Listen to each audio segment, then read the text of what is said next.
Madame, Monsieur, bonsoir et bienvenue sur Al24 News pour édition spéciale.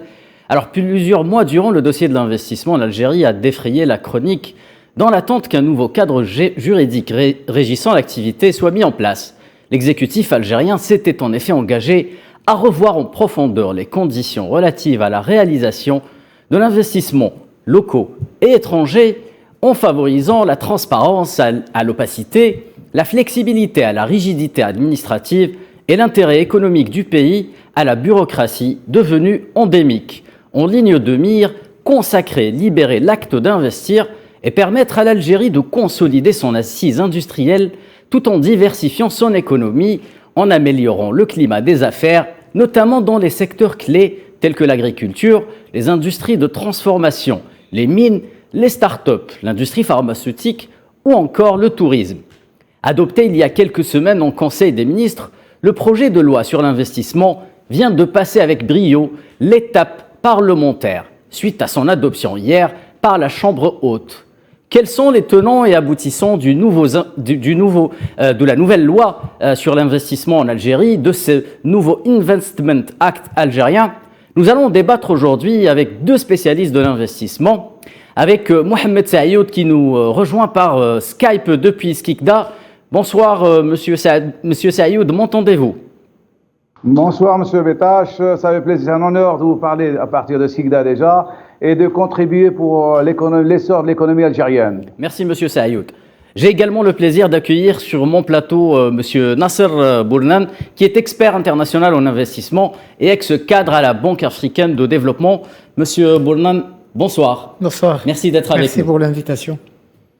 Mais avant de rentrer dans le vif du sujet, je vous propose de découvrir avec nous les grandes lignes de ce projet de loi sur l'investissement via cette infographie.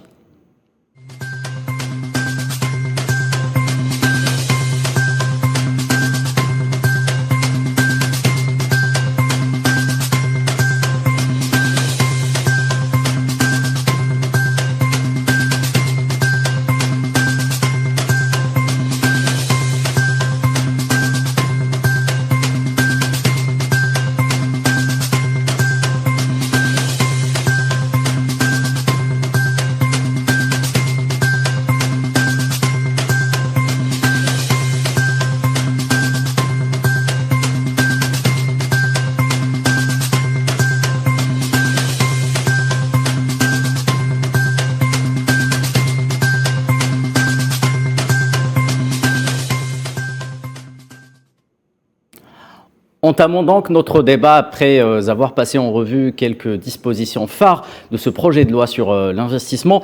Monsieur Bournan, commençons le débat avec vous. Est-ce que vous pouvez nous dresser un tableau sur les caractéristiques principales du marché algérien? En quoi est-il attractif et en quoi doit-il évoluer pour être plus attractif? Et quelle est l'importance de l'aspect de la stabilité juridique dans un pays quelconque pour un investisseur quelconque? Merci beaucoup. Vous savez, l'attractivité, on peut la mesurer de différentes manières. L'attractivité, elle peut être mesurée du point de vue des cost-benefits, en termes de coûts-avantages pour un investisseur. On peut la mesurer également du point de vue du pouvoir d'achat de la population. Oui. Vous savez, souvent on parle sur le volet, commençant par le premier volet, le volet coûts et bénéfices. La particularité de l'Algérie, c'est que c'est un pays, j'étais en train de le regarder encore il y a quelques heures, en comparaison avec d'autres pays. La particularité de l'Algérie est que c'est probablement l'une des économies les plus subventionnées dans le monde. Ça veut dire que les coûts de production, les coûts réels de production, et la contribution de l'État au coût réel de l'investissement, les coûts réels sont bas et la contribution de la collectivité nationale au maintien de ces coûts à un niveau bas est significative. Ne serait-ce que sur le volet énergétique. Oui. Et c'est un élément capital. Oui. Mais il n'y a pas que le volet énergétique. Quand vous prenez par exemple la subvention... Alors qui devient de plus en plus capital. Absolument. Et quand vous prenez par exemple le volet subvention directe et indirecte de la consommation des ménages, vous voyez qu'en définitive, c'est un marché disons, c'est une économie qui devrait être attractive. Je ne dis pas qu'elle l'est, elle devrait l'être. Elle devrait l'être très largement. Deuxième volet sur lequel on peut baser l'attractivité d'une économie, c'est le pouvoir d'achat de sa population. Alors, la particularité de l'Algérie, c'est que les écarts de revenus sont relativement limités en comparaison avec d'autres, ce qui veut dire qu'il y a une masse importante et une part importante de la population. Il y a une certaine homogénéité du pouvoir d'achat. Il y a une relative, disons, l'hétérogénéité en termes, les écarts de revenus sont beaucoup moins importants dans un pays comme de l'Algérie comparé à l'Égypte, à la Tunisie ou au Maroc. Ça veut dire quoi? Ça veut dire qu'en définitive, pour prendre les deux pays, je peux prendre d'autres pays encore. Ça veut dire quoi? Ça veut dire qu'en fait, tout investissement peut avoir déjà d'entrée de jeu, dans un certain nombre de segments et de secteurs, d'entrée de jeu, une sécurité en termes de marché. Et ça, c'est un élément important. Alors, si on situe l'Algérie maintenant dans le cadre qui m'est très cher, puisque moi je travaille sur le continent africain maintenant depuis plus de 40 ans, quand vous la replacez dans le cadre des économies africaines, à ce moment-là, vous voyez l'attractivité encore plus grande du continent, particulièrement en comparaison avec les pays voisins, les limitrophes. Bon, donc potentiellement, je dis bien potentiellement, l'Algérie est une économie qui potentiellement a les ressorts nécessaires pour avoir un développement durable et une croissance soutenue. Très bien. Ça, ce sont les données, disons, en termes de potentiel. Oui. Alors, l'un des travers ou l'une des limitations de l'Algérie vient de l'instabilité juridique. Très bien. Nous allons l'instabilité juridique a constitué un frein à tout investissement sérieux en dehors du secteur des hydrocarbures. Très bien. Et ça, c'est un élément important. Ça fait des années qu'on en parle. J'en parlais au moment où il y avait encore le ministère du Plan à l'époque, et la direction générale, le secrétariat d'État au Plan, et je disais, attention, trop de réformes, trop de balanciers en termes de textes. Trop de réformes tuent la réforme, en quelque sorte. Très bien. Et c'est le drame quand on discute, parce que moi je me situe comme au plan régional et au plan international, quand je discute avec des investisseurs potentiels, petits ou moyens ou grands, leur crainte, c'est cette instabilité. Très bien. Et ce qui est important pour un investisseur, c'est de pouvoir... Vous savez deux types d'investisseurs en réalité, pour simplifier. Alors, avant de poursuivre, permettez-moi juste de vous interrompre pour donner la parole à Monsieur Saïoud, et nous allons revenir justement à cette classification des types d'investisseurs. Monsieur Saïoud, chaque pays a ses propres, disons, caractéristiques en ce qui concerne l'investissement. Quels sont, selon vous, bien sûr, ceux de l'Algérie? L'Algérie, tout d'abord, elle a un potentiel immense. On doit savoir comment l'exploiter, mais sans perdre de temps. Pourquoi? Parce qu'avec la mondialisation, le monde évolue rapidement.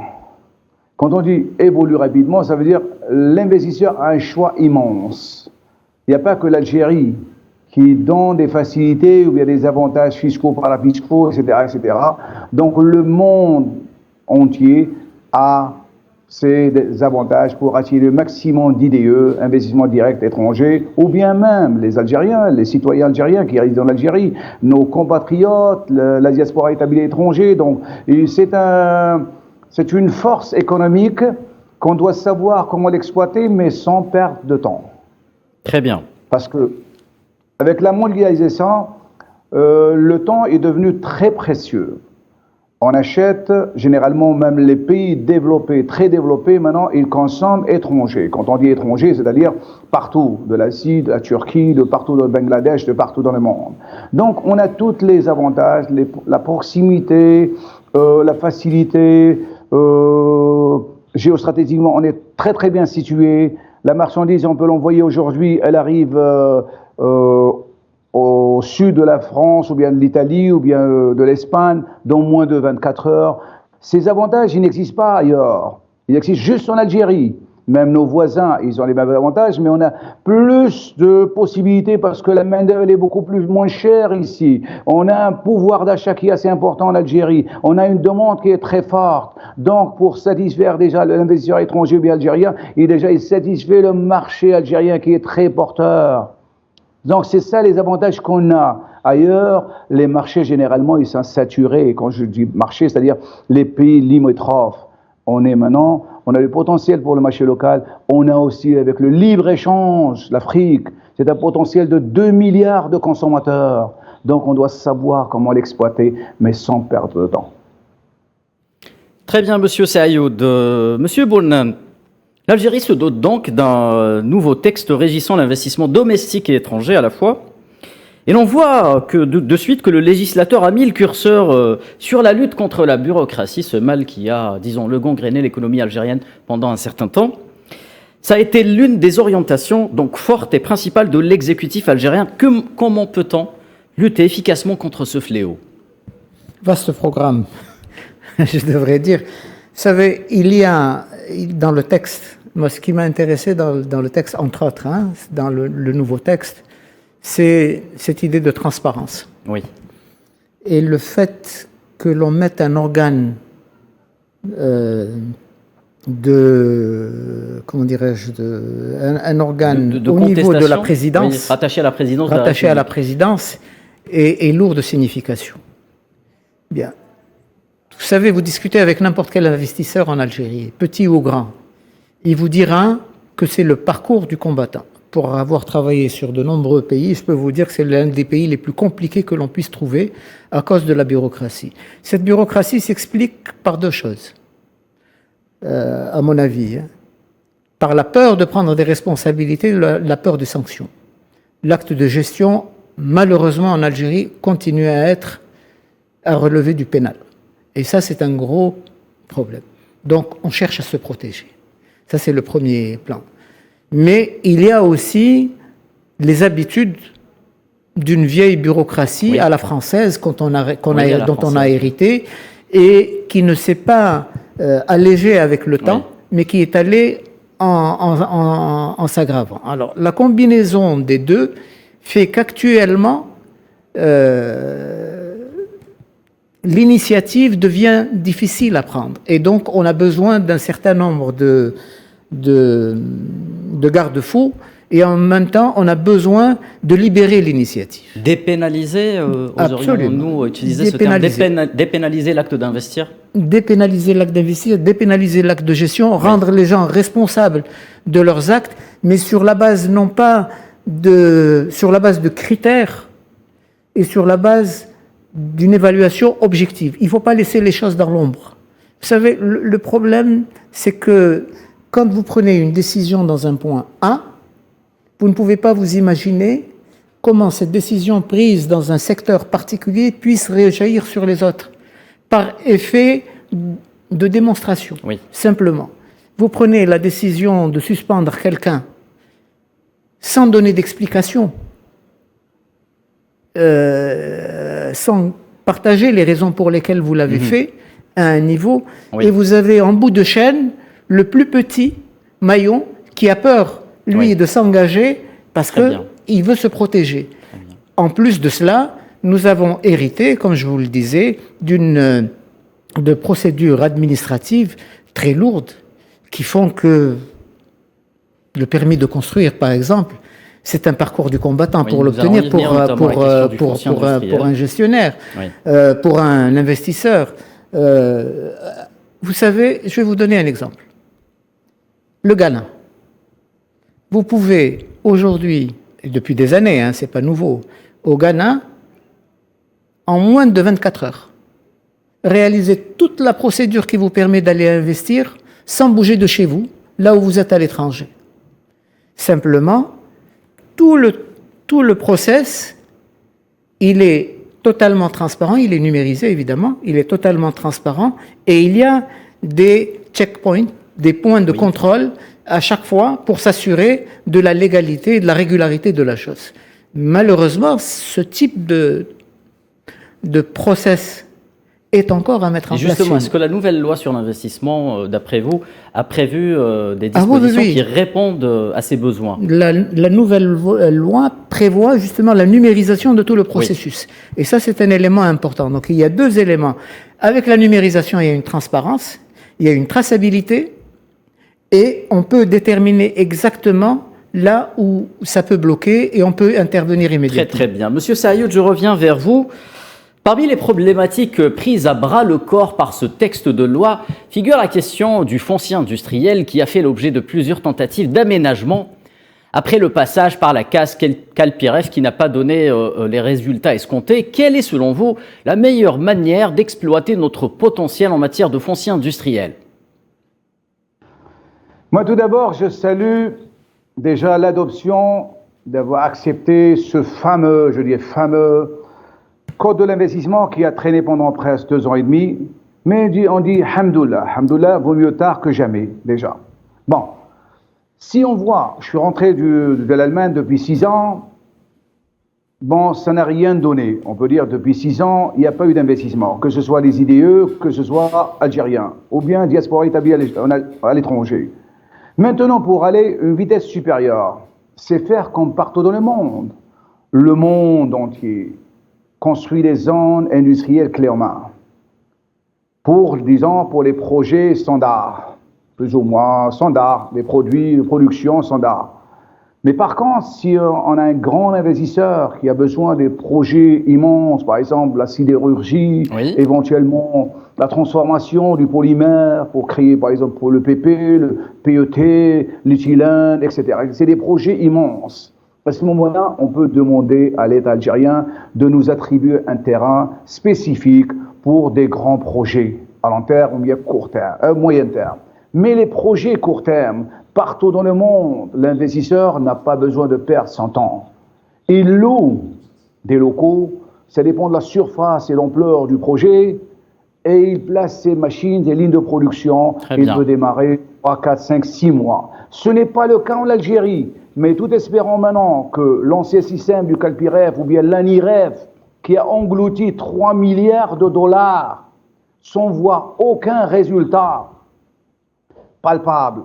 Donc on a perdu de l'argent, on a détruit partiellement une partie de notre économie, partiellement une partie créateur, générateur. Justement, Monsieur Sayoud, est-ce que vous pensez que la nouvelle loi de finances prenne en considération ces besoins-là en termes de foncier industriel, et de quelle manière pourrions-nous y répondre le plus efficacement possible, mis à part le fait justement de mettre en place des zones d'activité clés en main, comme vous venez de le souligner? Bon, c'est-à-dire, on a perdu beaucoup de temps. Maintenant, il y a un organisme, on l'appelle ANIREF ou l'ANFI, ou bien quel que soit le nom, dénomination. C'est-à-dire... Alors c'est fini, hein, je tiens juste à préciser que l'ANIREF n'a plus aucune fonction officielle dans le cadre de la nouvelle loi sur l'investissement. Je vous laisse poursuivre. Oui, le nouveau organisme qui va éventuellement attribuer les terrains. Sur quels critères déjà? L'investisseur, il n'a pas besoin de demander. L'investisseur, c'est quelqu'un qui travaille 15, 18 heures, voire 20 heures par jour. Donc, il n'a pas le temps de perdre pour réaliser éventuellement un projet. L'unique solution, c'est la construction rapide des zones industrielles comme partout dans le monde. Les mettre en location, l'investisseur, il démarre de suite. Avec la nouvelle méthode, le nouveau code de l'investissement, il n'est pas vraiment clair comment avoir un terrain et comment démarrer son projet. Et quand on démarre son projet, parce qu'il y a toujours les étapes, il y a plein d'autorisations, le permis de construire, le permis d'exploitation, le permis je sais pas quoi, etc. etc. Oui. C'est-à-dire, quand est-ce qu'ils vont construire ces zones-là? Est-ce qu'on va perdre encore 4-5 ans éventuellement pour commencer la productivité en Algérie? C'est ça le point important. Vous dites, il fait beau, il y a le soleil, mais comment il fait beau? Est-ce qu'il y a le brouillard? Est-ce qu'il y a ceci? Donc le brouillard, pour moi, il y a encore un brouillard qui n'est pas clair. Clair, c'est construire les zones industrielles clé en main avec location et paiement mensuellement comme partout dans le monde. L'investisseur, au bout de 3-6 mois, il déplace ses machines, il commence rapidement. Ça n'a pas été parlé sur ce sujet qui est très crucial, important pour l'évolution économique de l'Algérie. C'est-à-dire pour gagner le temps, pour aller à une vitesse supérieure. Et ça, je ne l'ai pas entendu encore. Très bien, monsieur Siaoud. Monsieur Bournin, je reviens vers vous. Le texte prévoit un nouveau statut pour l'ANDI qui se transforme en une vraie API, c'est-à-dire une agence de promotion de l'investissement, mais également du CNI, le Conseil national de l'investissement, qui devient un appareil consultatif. Quel est le rôle idoine pour ces deux organismes, selon vous, pour arriver à promouvoir l'investissement en Algérie? Alors, avant de revenir sur votre question, M. Sayoud a soulevé deux questions importantes. Oui. Comme on dit en anglais, le diable est dans le détail. Oui. La loi de 2016, elle était bonne à l'époque. Oui. Simplement, les textes d'application ne sont pas venus. Oui. La nouvelle loi, en principe, elle répond, je dis bien en principe, à certaines des préoccupations. Pas toutes, mais à certaines préoccupations particulières. Disons les plus urgentes. Certaines préoccupations les plus urgentes, on pourra en parler par la suite. Mais à certaines préoccupations, notamment, rendre plus attractive la destination Algérie. Pour l'investissement direct étranger, mais également créer les conditions pour une mobilisation de l'épargne dormante intérieure. Oui. D'accord, à des fins d'investissement. Voilà. Donc les deux. Faites référence au marché informel. Oui, oui. Très bien. Il y a peut-être moyen, grâce à cette loi, de dynamiser les choses. Mais là où il y a urgence, c'est dans les textes d'application. Oui. Et je crois qu'il a raison, M. Saïd, d'insister là-dessus. Sur le facteur temps. Sur le facteur temps, il faudrait qu'on y aille vite sur les textes d'application.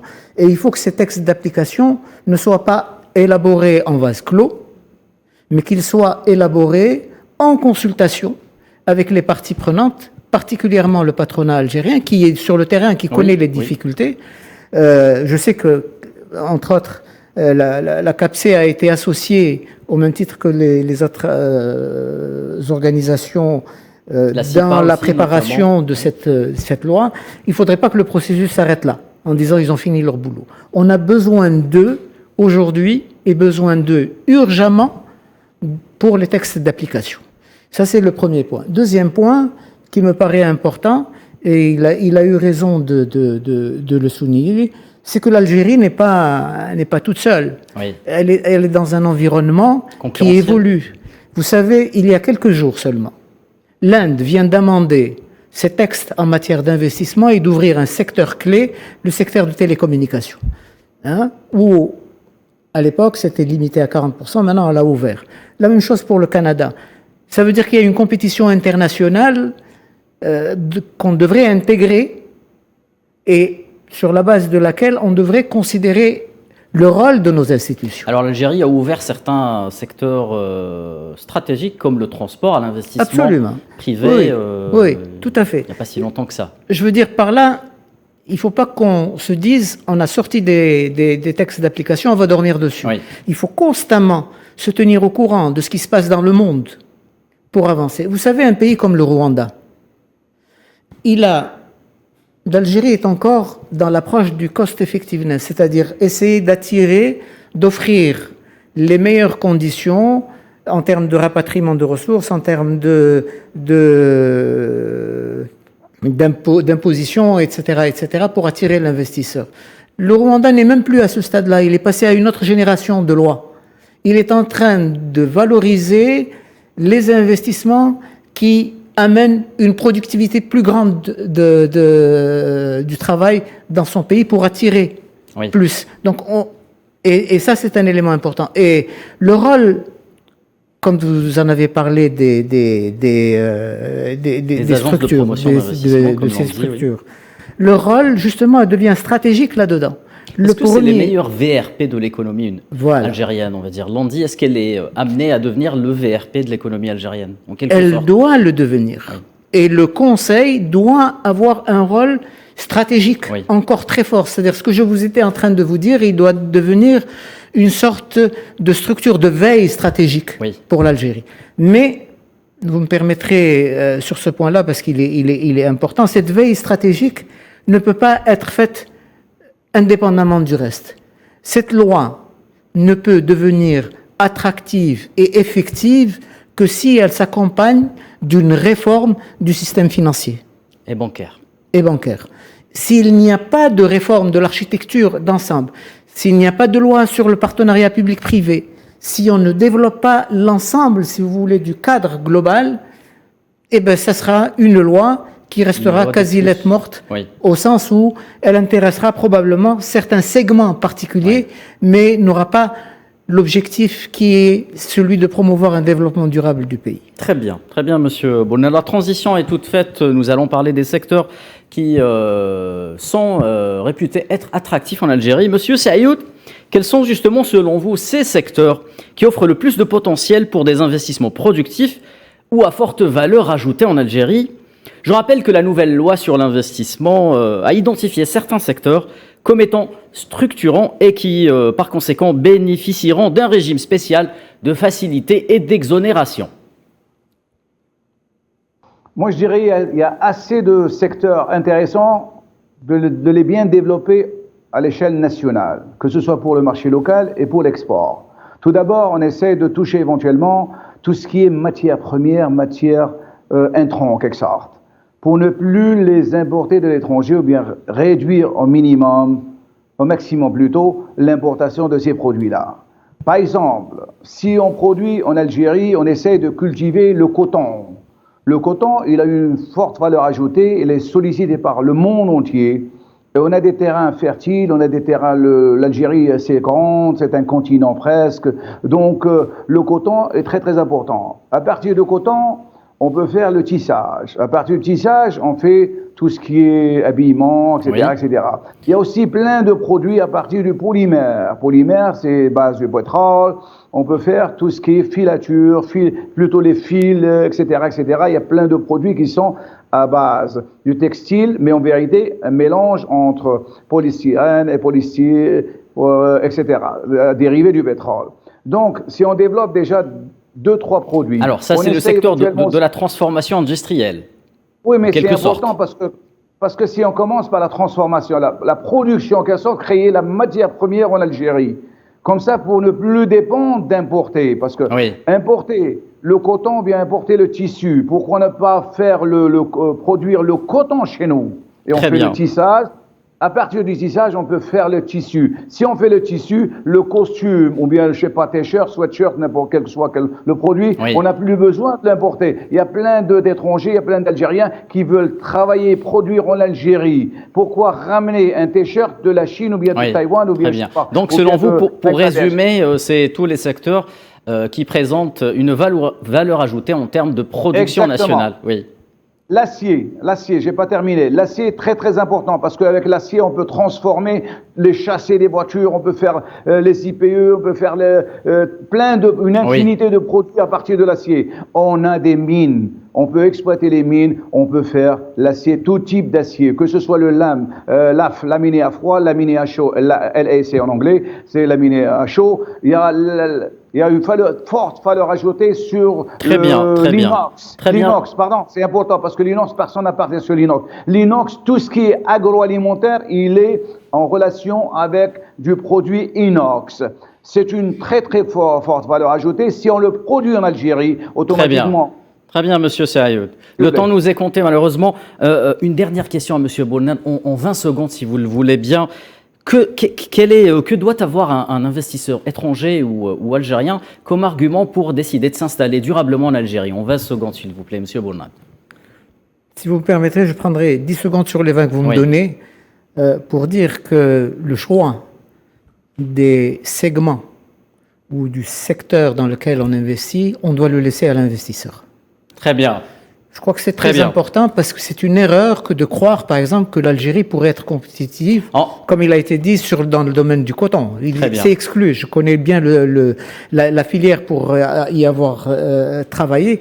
Je crois qu'au contraire, il faut raisonner en termes de chaîne de valeur et choisir de privilégier les créneaux sur lesquels nous, on peut avoir une position stratégique. Très bien, Monsieur Boulnar. Malheureusement, on fait signe à la régie que le temps d'édition spéciale est malheureusement écoulé. Merci de nous avoir suivis. Restez fidèles à Al24 News.